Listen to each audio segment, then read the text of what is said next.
The consequences of traveling while black could be serious. Travel in itself is a leap of faith for African Americans.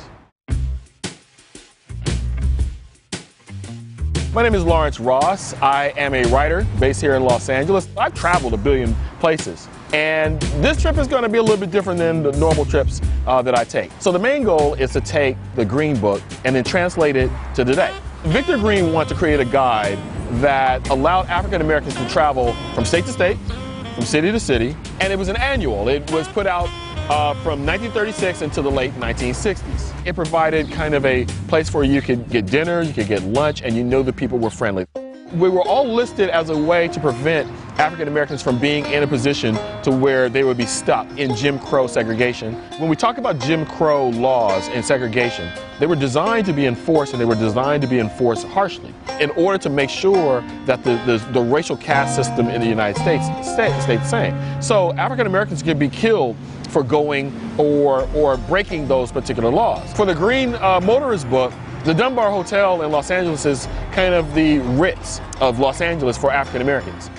Los Angeles was a very segregated city. African Americans were restricted from living east of Central Avenue. When African Americans began coming into the city from Texas and Louisiana in particular, they would all line and live right along this boulevard. As they began doing that, hotels began opening up, and one of the hotels that opened up was the Dunbar Hotel. And it was a high-end hotel.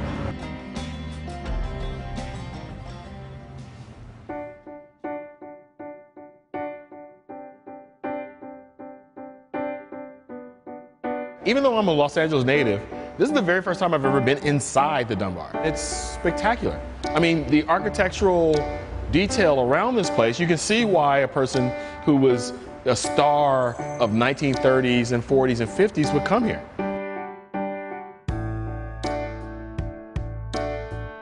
Now this is Central Avenue, how it used to be in the 1940s.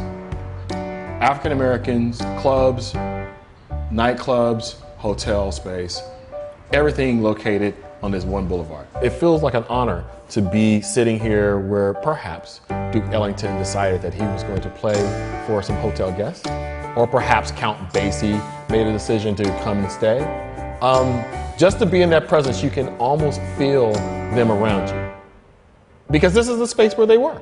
They were there, but the busboy was there, the maid was there, the people who had a hope and dream coming from Texas and Louisiana, they were there. If there's anything in the world I love black people.